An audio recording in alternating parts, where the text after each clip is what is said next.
Assalamualaikum warahmatullahi wabarakatuh. Waalaikumsalam. Alhamdulillah, terima kasih ya Allah telah Kau hantar kami ke tempat ini di SPBU Jalan Bypass Bukit Tinggi. Di sini kami membaca ayat-ayat tanda kebesaran-Mu sehingga tersibaklah tirai jelas kerajaan langit dan jelas kerajaan bumi, dan jelaslah kemana kaki hendak dilangkahkan. Selawat dan salam pada junjungan kita Nabi besar Muhammad Sallallahu Alaihi Wasallam. Allahumma salli ala Muhammad wa ala alihi wa sahbihi ajmain. Para pendengar yang berbahagia, saya punya kesukaan ialah menyelam di laut, menyelam di air, dan karena kesukaan saya itu, hampir semua pulau-pulau di Padang itu, di Mendeh itu, sudah saya selami dengan memakai snorkeling. Dan dari sana saya melihat bahwa pantai Padang, pantai-pantai di pulau-pulau yang pasirnya putih dan laut itu sangat indah. Ternyata di bawah laut itu jauh lebih indah, jauh lebih bagus, karena kita melihat bermacam-macam jenis ikan yang berwarna-warni, karang-karang, bunga-bunga karang, dan semuanya berbeda dengan alam lain. Memang sangat bagus. Dan kalau kita lihat penyelam itu lebih bagus lagi, karena dia bisa menyelam sampai 30-40 meter ke dalam, dan makin ke dalam ternyata laut itu makin jernih airnya dan makin bagus karang-karangnya, dan luar biasa. Masya Allah, kalau kita masuk ke dalam laut, di sana juga ada gunung-gunung, di sana ada bukit-bukit, di sana ada lembah-lembah, dan di sana bermacam-macam yang mempesona dan bermacam-macam kekayaan alam di dalam laut itu.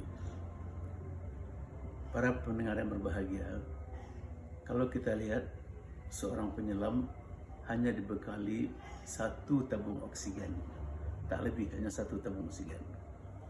Nah, kalau pada satu saat penyelam itu dibebankan, disuruh oleh bosnya, "Hei, ini ada tabung satu buah, kamu pergi menyelam dan carilah mutiara."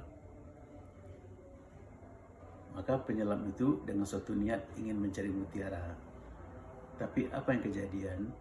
Begitu sampai di bawah laut, dia melihat ikan-ikan yang indah berwarna-warni. Dia melihat karang yang luar biasa bagusnya tersusun dengan rapi. Dia terpukau, dia terpesona. Dia asik melihat ikan, dia asik melihat karang-karang, dia asik melihat itu dan menyaksikan keindahan demi keindahan. Dan dia tergoda untuk melihat itu, sehingga lupa bahwa tugasnya menyelam itu adalah untuk mencari mutiara. Begitu dia teringat bahwa dia mencari mutiara, maka dia buru-buru menyelam. Tapi waktunya sudah terlambat. Dia terlambat pergi. Kenapa? Karena oksigen yang dipersiapkan untuknya tidak berapa lagi tinggalnya. Saat dia berusaha keras untuk menyelam, tiba-tiba alarm dari oksigen berbunyi bahwa dia tinggal sangat sedikit. Tapi si penyelam ini berusaha juga terus untuk mencari mutiara.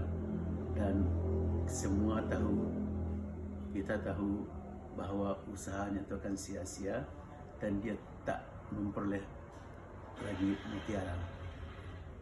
Dan begitu dia tidak dapat mengambil mutiara, dia buru-buru pula pergi ke atas. Dan inilah kesalahan penyelam.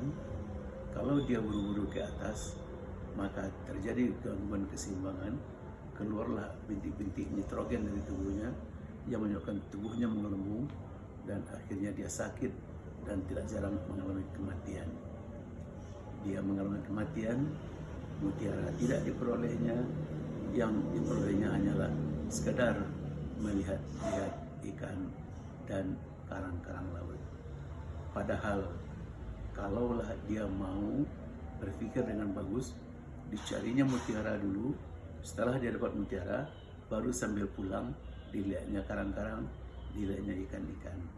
Tapi nafsunya salah, dia melihat ikan-ikan dulu, melihat karang-karang dulu, baru mencari mutiara. Terlambat sudah.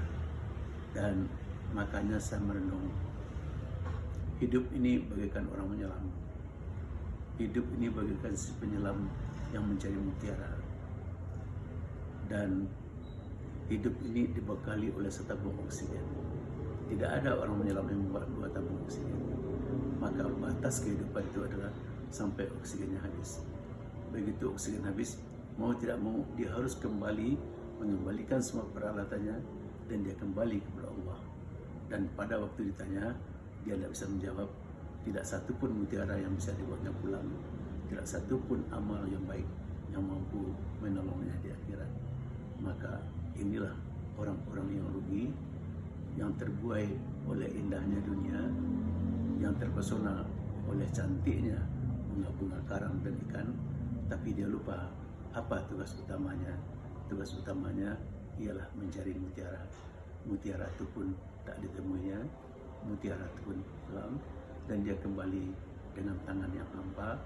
Bahkan dia dapat hukuman dan sanksi yang luar biasa, karena dia dilalaikan oleh hal-hal yang sebetulnya hanyalah fata morgana, hanyalah suatu kepalsuan, sedangkan tugas yang sebenarnya mutiara itu tidak didapatnya. Semoga kita di hari ke-6, dan kita telah menyelesaikan 6 juz tadi, dan insya Allah esok kita masuk menyelesaikan juz ke-7 dari SPBU Bypass Bukit Tinggi ini. Kita harap mudah-mudahan kita adalah penyelam-penyelam yang tangguh, bisa membawa mutiara-mutiara yang banyak pulang ke kampung, yang akan kita persembahkan sebagai bukti ini amal soleh yang kita kerjakan. Billahi taufiq wal hidayah. Wassalamualaikum warahmatullahi wabarakatuh.